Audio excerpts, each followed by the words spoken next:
নমস্কার, একালের রান্নাঘরে সকলকে স্বাগত জানাই। আজকে আমি ভীষণই সুস্বাদু একটি হালুয়ার রেসিপি নিয়ে চলে এসেছি। সেটি হলো গাজর ও সুজির হালুয়া। গাজর দিয়ে তো আপনারা অনেক রকম রেসিপি ট্রাই করেছেন, তাই আমি আপনাদেরকে বলছি গাজর ও সুজির এই রেসিপিটি একবার করে দেখুন। বাচ্চা থেকে বড় সবাই ভীষণ পছন্দ করবে। তাহলে রেসিপিটি শুরু করা যাক। রেসিপিটি ভালো লাগলে একটা লাইক করবেন আর আমার চ্যানেলটিকে সাবস্ক্রাইব করবেন। গাজর ও সুজির হালুয়া করবার জন্য আমি এখানে একটা বড় সাইজের গাজর নিয়ে নিয়েছি আর এই গাজরের খোসা ছাড়িয়ে পরিষ্কার করে ধুয়ে নিয়েছি। এবারে এই গাজরটাকে আমি গ্রেট করে নেব।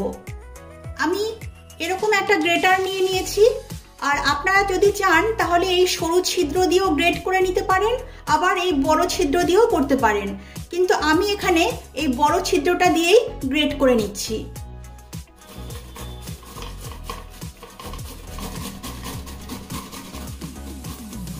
দেখুন গাজর ভালো করে গ্রেট করে নিয়েছি। এবারে যাচ্ছি নেক্সট স্টেপে। এখন গ্যাসে একটা প্যান বসিয়ে তাতে দিয়ে দিচ্ছি 1 টেবিল চামচ ঘি। এবারে ঘিটাকে মেল্ট করে নেব।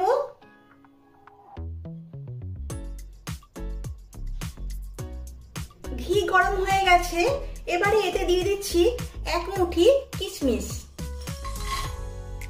এবারে ঘিয়ের সঙ্গে কিশমিশ ভেজে নেব। কিশমিশ গুলো ভেজে নিয়েছি। এবারে এতে দিয়ে দিচ্ছি 1/2 কাপ সুজি। এবারে এই সুজিটাকে ঘিয়ের সঙ্গে ভেজে নেব। এই সুজিটাকে হালকা করে ভেজে নেব। অনবরত সুজিটাকে নেড়ে যেতে হবে যাতে সুজির ওপরে লালচে কালার চলে না আসে। সুজি হালকা করে ভেজে নিয়েছি। এবারে এই সুজি একটা পাত্রে নামিয়ে নিচ্ছি। এবার আবারও গ্যাসে প্যান বসিয়ে এতে দিয়ে দিচ্ছি 1 টেবিল চামচ ঘি। এবারে ঘি গরম করে নেব। ঘি গরম হয়ে গেছে, এবারে এতে দিয়ে দিচ্ছি গ্রেট করে রাখা গাজর। এবারে ঘিয়ের সঙ্গে গাজর ভেজে নিচ্ছি। কিছুক্ষণ গাজরগুলোকে ভেজে নিয়েছি। এবারে এতে দিয়ে দিচ্ছি সামান্য লবণ। যে কোনো মিষ্টি জিনিসে একটু লবণ দিলে তাতে সেই রান্নার স্বাদ অনেক গুণ বেড়ে যায়। এবারে একটু নেড়ে চেড়ে দিচ্ছি।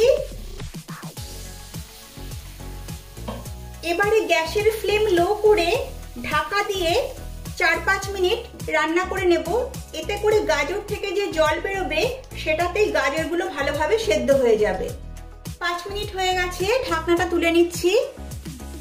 এই 5 মিনিটের মধ্যে আমি দুবার ঢাকনা সরিয়ে গাজরগুলোকে একটু নেড়ে দিয়েছিলাম যাতে গাজরগুলো নিচ থেকে পুড়ে না যায়। ঢাকা দেওয়ার ফলে গাজরগুলো বেশ নরম হয়ে গেছে এবং ভালোভাবে সেদ্ধ হয়ে গেছে। এখন এতে দিয়ে দিচ্ছি চিনি।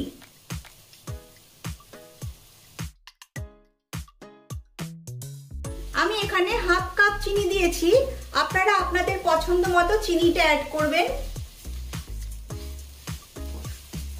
এবারে চিনি মেল্ট হওয়ার জন্য অপেক্ষা করছি।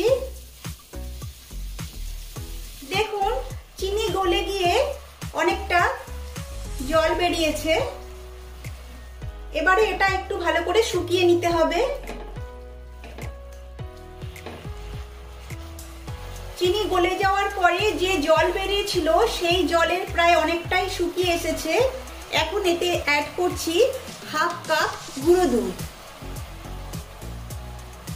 এবারে গুঁড়ো দুধ এর সঙ্গে খুব ভালোভাবে মিশিয়ে নিতে হবে।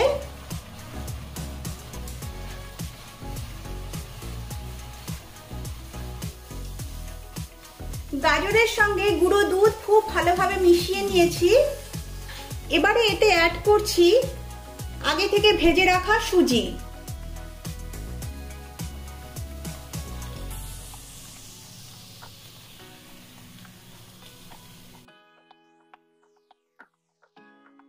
এবারে সবকিছু ভালোভাবে মিশিয়ে নেব।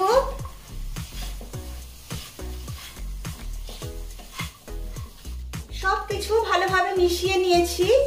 এবারে দিচ্ছি 1 কাপ কোড়ানো নারকেল।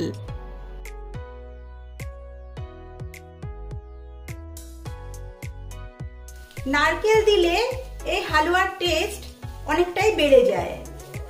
এখন অ্যাড করছি 1/2 লিটার লিকুইড দুধ। এই দুধটা আমি আগে থেকে জাল দিয়ে ঠান্ডা করে নিয়েছি। এই দুধটা অ্যাড করছি।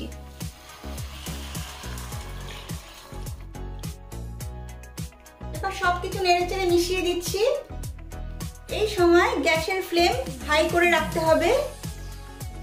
দিচ্ছি একটা সুন্দর ফ্লেভারের জন্য ছোট চামচের 1/2 চামচ এলাচ গুঁড়ো। আর এখন অ্যাড করছি কিছু ড্রাই ফ্রুটস। ড্রাই ফ্রুটসের মধ্যে নিয়েছি কিছু কাজু, কিছু পেস্তা কুচি আর কিছু কাঠবাদাম কুচি। এগুলো সব এতে দিয়ে দিচ্ছি। আমি এখানে যা যা ড্রাই ফ্রুটস অ্যাড করেছি সেই সবগুলো ড্রাই ফ্রুটসই যে আপনাদের দিতে হবে এমন কোনো ব্যাপার নেই। আপনাদের পছন্দ মতো আপনারা ড্রাই ফ্রুটস দিতে পারেন। এবারে এটা ফুটে ওঠার জন্য অপেক্ষা করছি।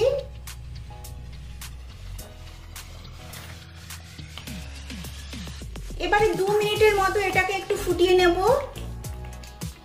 গাজর আর সুজির হালুয়া হয়েই এসেছে। এবারে এতে শেষে অ্যাড করছি 1 চামচ ঘি। শেষে ঘি দিলে হালুয়াতে একটা সুন্দর ঘিয়ের ফ্লেভার আসে। এবার একটু নেড়েচেড়ে মিশিয়ে দিচ্ছি। হালুয়া তৈরি হয়ে গেছে। এবারে গ্যাসের ফ্লেম অফ করে দিচ্ছি। আপনারা দেখুন এখন এই হালুয়া একটু পাতলা আছে, কিন্তু যখন ঠান্ডা হয়ে যাবে এটা অনেকটাই ঘন হয়ে যাবে। এবারে 3-4 মিনিটের জন্য একটু স্ট্যান্ডিং টাইমে রাখছি, তারপরে একটা অন্য পাত্রে নামিয়ে নিচ্ছি। তৈরি হয়ে গেছে গাজর ও সুজির হালুয়া।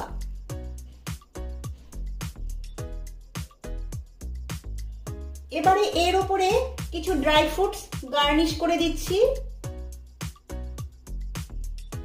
কিছু পেস্তা কুচি দিচ্ছি। এই রেসিপিটি আপনারা ঘরে একবার ট্রাই করুন। আশা করি সকলেরই ভালো লাগবে। ভালো লাগলে লাইক, শেয়ার ও কমেন্ট করবেন আর আমার চ্যানেলটিকে সাবস্ক্রাইব করবেন। নমস্কার।